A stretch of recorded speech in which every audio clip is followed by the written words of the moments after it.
commandments. Man, can't tell me nothing about this coke. Can't tell me nothing about this crack. Hey everybody, especially you dads, bonus, divorced, and single dads. That is why I created this channel. That is why I pour so much in this channel, because I have been a single, I have been a divorced, and I am currently a bonus dad, which is absolutely amazing. So let me bring you into my space. Let me take you through my journey so you understand why and how and what was going on. My previous marriage, I was married for 13 years, okay? I married a great friend of mine growing up in high school, okay? And it was simple. It was easy. I didn't have to date a whole lot because we already knew each other, right? My family and her family were really good friends. We clicked. It seemed simple. And then as things progress through life, as it does, right? Because our alignments weren't aligned up, we started to go separate ways. And that's what typically happens. Then in 2012, that's when the whole world around me came to a head, and it became reality. So for the next 2 years, from 2012 to 2014, I was stuck in a custody battle for my 4 biological children, my 4 brown children, as I like to call them. And what happened is I learned that, man, I was really not ready for any of this and not ready for becoming what the next phase of my life was going to be. It was super difficult. Now, I drove 6.5 hours for court one way. And then I had to pay my lawyer on a Thursday, and then on a Friday, he billed me, right? So I had to pay for his travel, his stay, for his food. This happened for 2 years. This happened because I would not give up. I could not give up. There was something in me and inside my heart and my desire that I just knew that I could not give up. Now, there were plenty of times, trust me, there were plenty of times that I felt super depressed. I felt so alone. I felt like the world was just not fair. In fact, I had this thought. This thought came to me one time, and it said, if I just end my life, I will be able to see my children quicker. I'll be able to see my children faster. I'll be able to be around my children, because after this life, I believe that there's life after death. And this thought plagued me. This thought came into my mind, and it said, if I just ended my life, I would be able to be with my children quickly. What a selfish and a horrific thought process I had. But in the moment, it just seemed clear. Then I went to bed, and I woke up, and I couldn't get out of bed. This was about a year, probably 14 months into this whole custody battle. And I just couldn't get out of bed. I just laid in bed. I just sat there and laid there. And I didn't want to move. And so I went to bed on a Friday, right? And I opened my eyes on a Saturday and just was like, not going to do it. I'm not going to do it today. And I just stayed in bed all day Saturday. Didn't move, didn't get up and eat. Didn't even have to go to the bathroom because there was nothing. I didn't really have anything in me. And then Sunday came, and I still was just laying there. Now, by this time, my body was starting to get sore and fatigued because all I was doing was just shifting positions in a bed. And then the thought came to me. It said, if I don't get out of bed right now, I may never get out of bed ever. If I don't get out of bed right now, I may never get out of bed. And so I did what I knew I could do. I did little wins. And the first thing I did was pull back the covers and say, I'm going to let the covers go. And then I'm going to let the cool air hit me. And then after that, I said, okay, I'm going to roll to my left side. And so I rolled to my left side. And then after that, I said, okay, here's what we're going to do. I'm going to stick out one leg, my left leg first. And then I'm going to just roll to the ground and use my leg like a kickstand, and it was going to catch me. And then it did. And I got out, and I was on and so I kickstand, and I sat in a kickstand position. Just imagine yourself laying off the bed on my left side, right? I'm got my leg down, and I'm kind of bent. My back is bent over my bed, and I'm just sitting there, and my right leg is behind me. So I'm in a very uncomfortable position. And because I sat in that position, I sat there for what seemed like an eternity, but it really wasn't. That was the choice I had to make. I'm stuck in this very uncomfortable position. Now I'm stuck there just thinking, what am I going to do? I can't get back into the bed because my right leg was just kinked and my left leg is this peg on the ground and my body is arched and I'm just a freaking mess. And then, like a snake, I just slithered off and fell to the ground. And that's where I was. Just sat there. And then I put my left arm up on the bed and I stretched my arm out. And then I put my right arm up on the bed and I stretched it out and I pulled myself up. And I never looked at my bed. I knew that if I looked at my bed, I would just go back into bed. And from that point on, I walked over to the counter in the bathroom. And I remember distinctively putting my hands down on the counter and just sitting there looking at the sink, just staring at it. And then I looked up and looked at the mirror. And I thought to myself, there has got to be something better than this. There has to be something better in this life. My life means so much more than what I feel like it's worth right now. Look, I've gone through 14 months of going up there, coming back, going up, coming back, going to court, coming back, going to court, coming back, and nothing happened. Just feeling like I'm blowing money out the window. 8 hours in court, drive all the way home, nothing happens. Nothing happens. So, like natural, right? Woe is me. What is going on? This is not fair, unjust, the whole 9 yards. I get it. Been there. So in the moment as I'm standing there, right, my hands pressed down on the sink because now my hands are starting to shake because, look, I haven't been out of bed for how long? And so my arms are starting to shake. And I remember sitting there looking at the sink. And then I look in the mirror. I look at the sink in the mirror, and I think to myself, there is something better in this life. I am not this person that I'm looking at right now. I am not this individual. I don't even know who this individual is. Because the individual that I was raised to be, the individual that my children know who I am, the individual that God sees me as, that child of God that he knows that I am, that individual needs to come out. It needs to come out. So what did I do? I stood and looked in the mirror and said to myself in the very sheepish, there was no gusto, right? There was no fire. There was no confidence. It was a broken man that sat there and looked in the mirror. And it said, I am somebody. I am somebody. It said, I am somebody. And I repeated this 6 times. Very unsure of who I was. Very, very scared. Very broken. Lethargic. No light. Castaway is what I felt. But then something magical happened to me. I ran into the kitchen. I poured through. I opened up the drawer. Everybody has that drawer. It's a junk drawer. And I'm throwing pencils. I'm throwing pens. I'm throwing rulers and markers. Throwing everything out. And I grabbed a dry marker. And I go back into my bedroom. And in big, black, bold letters, I write on the window, I am.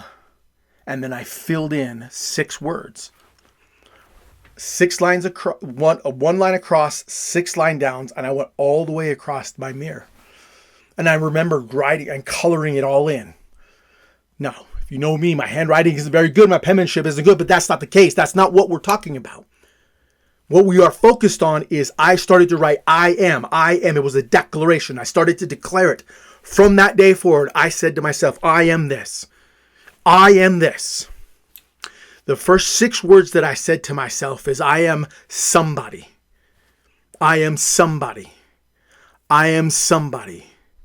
I am somebody. I am somebody. I am somebody. That's all I could write. All I could write.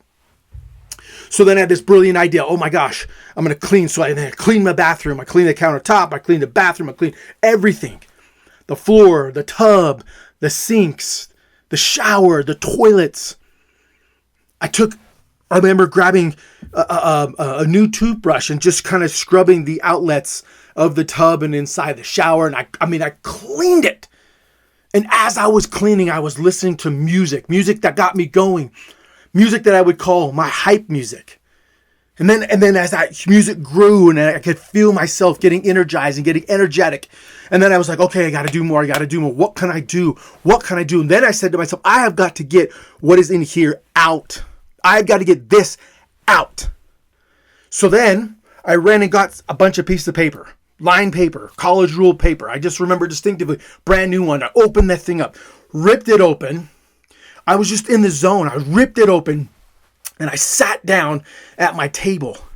And what did I do? I took a pencil and I just started writing every negative thing I could think about myself. Every negative thing that I've heard, everything negative thing that I've done, every negative thing that has been said to me, every negative feeling, every thought, every negative anger, every negative emotion, every negative spiritual, emotional, universal, everything negative. I just wrote.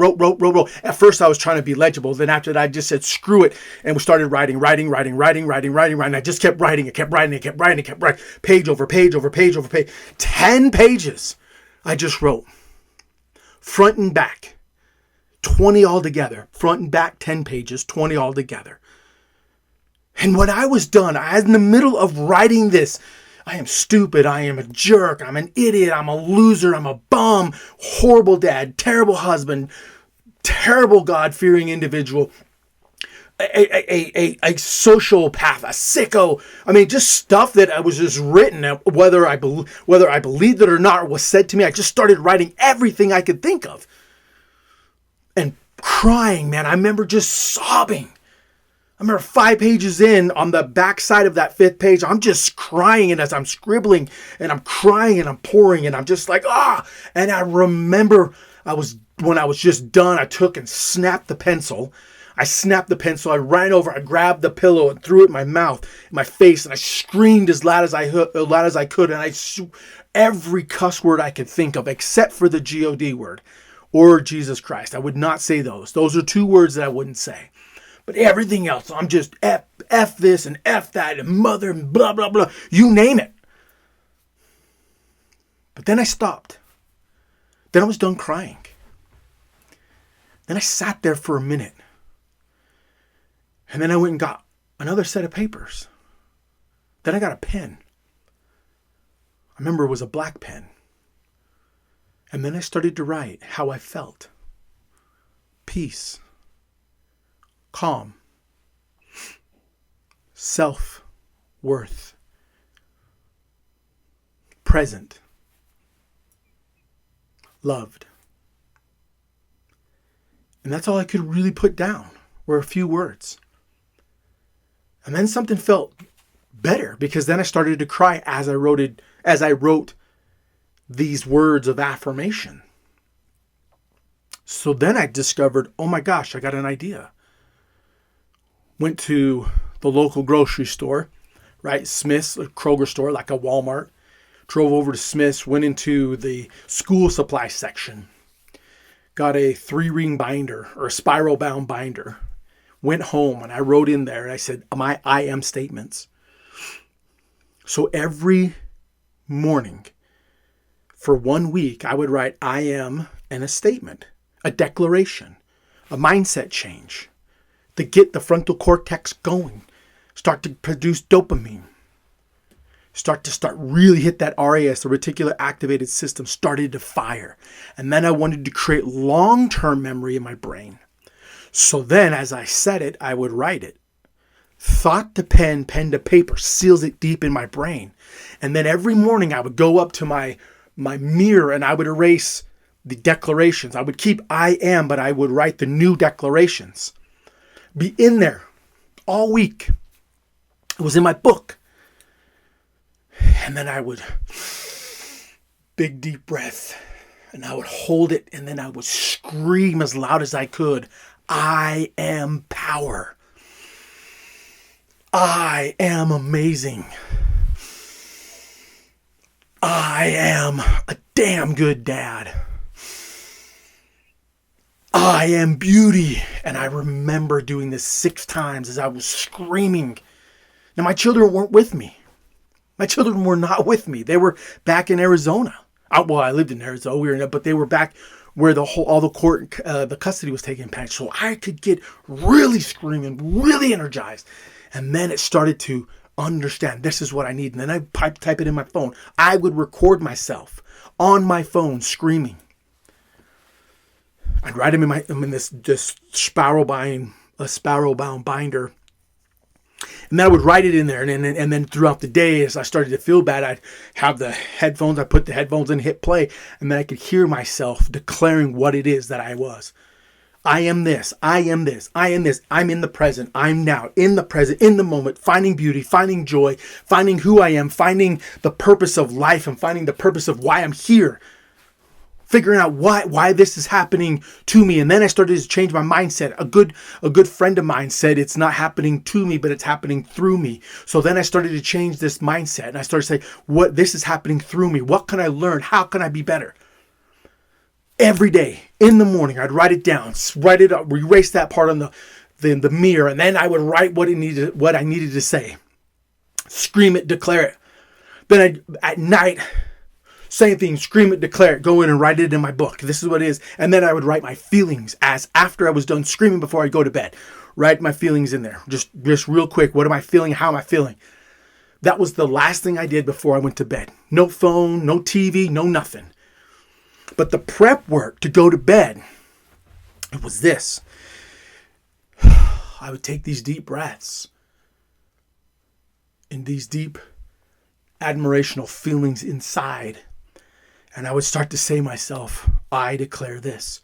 Now here's something powerful. I would breathe in energy and life. I'd push out negativity and falsehood. Breathe in energy and life, push out negativity and falsehood. I did this because I needed something, some change, something that would inspire myself to become better. So then what I do, every day I'd sit down and I'd write again. Take the college rule paper, and I get a pencil, and I would write all these negative thoughts. Well, it went from 5 pages front and back, or 10 pages front and back, to now only 5 pages. And then the next day I'd do the same thing, 4 pages. And the next day the same thing, 2 pages. And then it was 1 page, front and back. Then it was just 1 page front. Then it was half a page. But in the same time, I would take another sheet of paper with a black pen, and then I would write all the things, all the positive things that would come. And I'd write them all out. Went from 1 front page to 1 page front and back, to 2 pages front and back, 3 pages front and back, 4 pages front and back.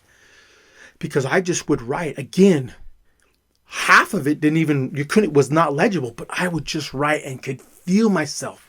Every time I would allow myself to cry, both in the negative side and also the positive side. The negative side had little bit, but then the positive side exponentially grew. And I could feel this. So then when I got to that point of half a page of negativity, I took all those pages and I went, and I remember it was a Sunday. I went and bought a nice steak. Now listen, I couldn't cook back then. I couldn't. I thought I could, but I honestly couldn't. Bought a steak, bought some chips, and I went over to my grill. And I threw all of those negative papers in that Weber grill that I had, a charcoal grill. And I poured lighter fluid on it. And I took a match. I put a lot of lighter fluid on there. So I took a step back. And I held the box of candles in my hand like this. And I took the one match, and I flipped it. And it shot out of my hand. And it was like in slow motion. I could see this match flying through the air. And I could see the wind of the flame pushing it back towards me. And that first match landed in there, and guess what? It blew out. Blew out. And then I said to myself, okay, I got you. So then I took I took 2 matches, and I took them both like this, and I lit them like this, and I held them there in my hand. And I said to myself, this represents the fire now that burns within me. And that crap that's in there, in that Weber grill, that represents all of the old me. And I'm going to burn it. And I took it and I threw it. And then it just ignited. And it just, this big ball of flame shot up. And I could see the embers coming. And I'm like, yes. And so then I grabbed the lighter fluid and I threw more of it, lighter fluid on. And it just kept exploding. Bigger and bigger flames just kept shooting. And then I took the entire box of matches. And one by one, I just started throwing these matches in this fire. And I just kept pushing it and pushing it and pushing it and pushing it and pushing it. And finally, I just took the entire matchbox and threw it in there. Now, probably not the greatest thing to do. I understand. But what the symbolism was for me is as I was flipping those matches in there, that was all the negativity. That was just, I was releasing myself of negativity. I was releasing myself of thinking thoughts that were not conducive to what or who I am anymore. I just kept flipping them out, flipping them out, flipping them out, flipping. And finally I just got tired and said, you know what? It's time to cut the dead horse. So then I took the whole match box as if it was the dead horse and dumped the entire thing on there. That was my old self burning away. That was my old self burning away. This is why I always say you never rebuild a burned down house. You don't. I don't want to ever use anything in there, in the Weber. I didn't want to use anything in there anymore. Nothing. There was nothing in there that was appealing to me. So what did I do? I took all of the things that I wrote, all of the pages that I wrote that were positive, and all the things that were meaningful, and all the things that I found joy. And the new me, this is the new me. This is my declaration. And I started to build with new materials and new tools. Listen to me. 15 months I have been going back and forth in this custody battle. It took me 15 months to get to that space. It took me 15 months to burn the old, to never, ever go back down that path, to establish who I am and to declare who I am. So, because of all of those steps that I took, as hard as they were, and as impactful as they are, as scary as they are, that's what started and springboarded me to where I am and elevated the starting point. Because obviously, little months later, I was able to was granted partial or temporary custody of my children. And then later on that year, I was granted sole custody of my 4 brown children. In the process of becoming who I am or who I was, then I understood why I went through that rebuilding process. It's because when I had my biological children, 4, the 4 brown ones, now I had them full time. And you would think that they'd be super happy and elated. It wasn't. The joy and the beauty of it wore off extremely quick. It was heartache. It was hard, really hard, super hard. But it got so intense sometimes that on Sunday we had what was called a space, right? I forget the terminology that I used, but it essentially was this space, a safe space. You could say whatever you want and you wouldn't get in trouble for it. Nothing. Say what you want. Tell me what you're feeling. Tell me how you're feeling. And then we would just sit around and we would start. And we went until there was a point where you just knew, okay, it's time to stop. And at first, the 4 brown kids were a little reluctant to do it. It took some time. But I remember the one night that they really let go and they really started to say, okay, hey, it's time to go. It's time to move. It's time to put this into practice. And so what happened was that I remember we was at 6:30 at night on a Sunday, and we stayed up till 1 a.m. And when they talk about dads having to shoulder stuff, yeah, you shoulder a lot. And in that moment, I shouldered a lot of emotion, raw, hurt emotion from all four of them. And because I allowed them to express themselves and because I allowed them to open up and to feel safe and to feel comfortable saying what they needed to say, the next day, it was this whole transformation. They started to feel better. They started to have a little more spring in their step. Now, it didn't cure everything, but it did help push, and it did help them become and start to feel better. And that's what I care about. And I used that technique all the way through until I met the hot wife. At the time, she wasn't the hot wife. Now, the hot wife and I, we had been friends for a year. We had, depending on who you ask, talked off and on, mostly my doing, not talking. But I was able to court her because of the change that I did for myself years before. And because I started to do this change, because I started to elevate and become the person I am at that point, worthy enough to be a suitor for her, worthy enough to stand and say, look, I am the best thing that will be for you because of the mindset that I want. Now keep in mind, when I was laying out what I wanted in a spouse after so long, I had basically 3 big criterias that I said, this is what I want. And she met those and all the other things. Simple. Just wanted a God-fearing woman, someone who read her scriptures, attended the temple based on our faith, and that she would absolutely love my children. That was it. You notice how I wasn't even in there?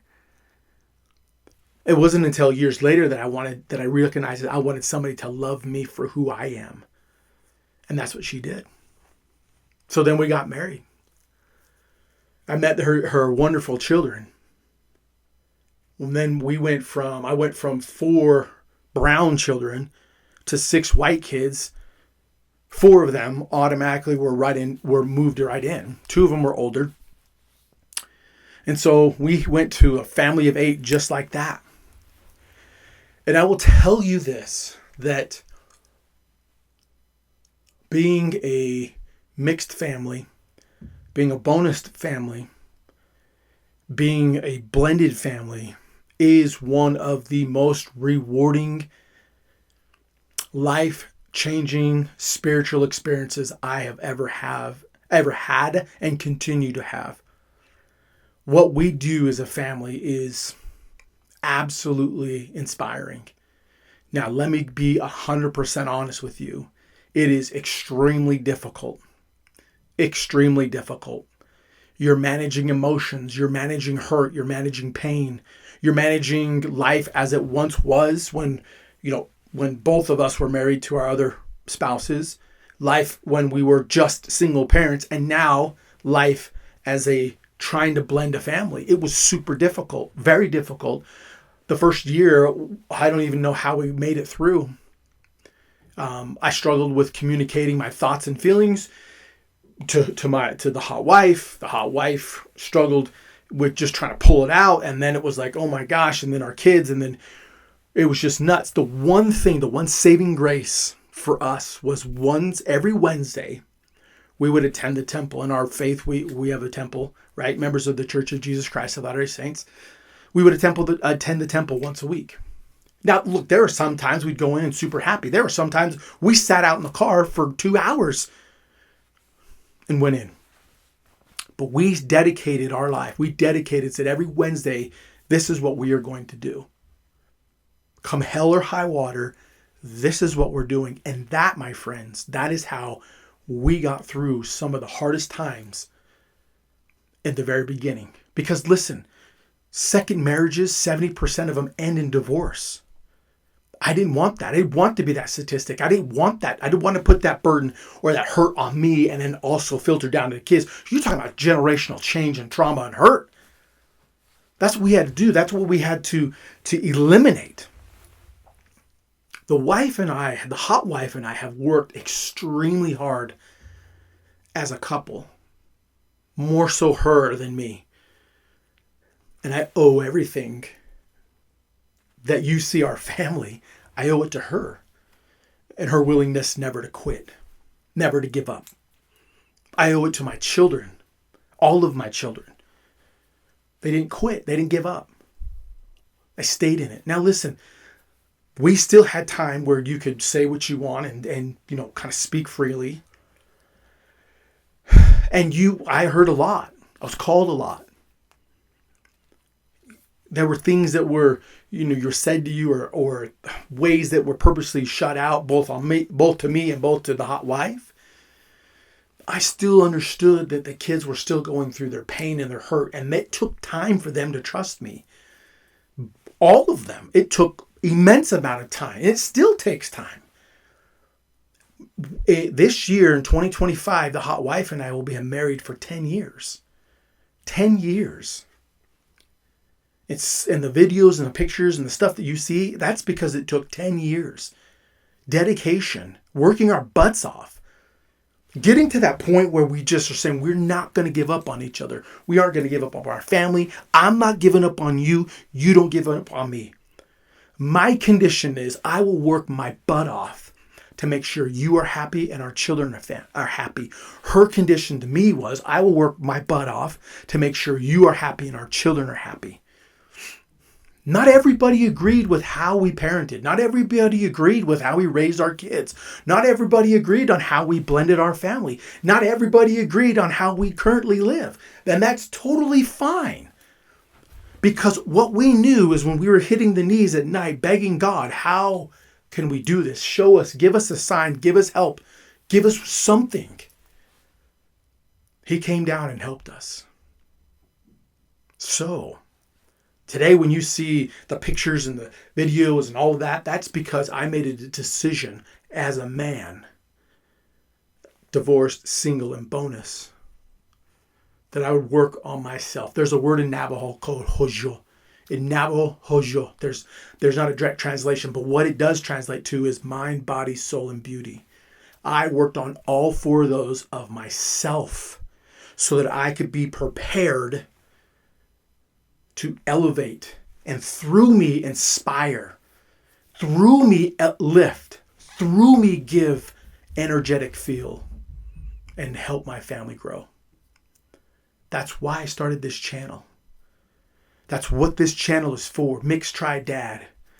It's for me to pour into all of you tools, techniques, ideas, bring people on, bring people in to give their ideas, to help out and grow, to connect and elevate, network, help business owners relate with other business owners, help 9-to-5 guys work with other 9-to-5 guys, soulpreneurs write with soulpreneurs, people like me who want to help the community build bridges, understand, help, meet each other out in the wild, get companies to sponsor so that we can do things as a community. That's why I built this, a safe space for single, divorced, and bonus dads to be heard and to be loved. That is why I started this channel. That is why I started this podcast. That is why I started the social media account. That is me, Cameron Little Wolf Gilmore. I'm a father of 10 children. Currently, I'm a grandfather to 5. And we are going to continue to elevate. Share this channel with as many as you know that need to hear this message. Let's get them in. Let's grow them. Let's build them. Let's get them part of this community. So all of us can be the best versions of ourselves. All of us can elevate and change the global pandemic that is single, divorced, and bonus dads. That's why you are here now, tomorrow, and as long as you want. That's why you are here. It's because either you saw something, somebody recommended, or you clicked on an ad. That's why you're here. Let's go. Let's crush this. Let's change the mindset. Let's change the mode. You are the generational change that your children and grandchildren and posterity, that when you're dead and gone, that they will know that you made that change. You made that sacrifice. You never gave up. You never gave in. I can, I will, I must. As my digital mentor, Dr. Eric Thomas, E.T., the hip hop preacher, says, I can, I will, I must. If it is to be, it's up to me. It's up to you. Thank you for being here. Subscribe, like, and share. Love you all. Commandments, Man, can't tell me nothing about this coke. Can't tell me nothing about this crack. This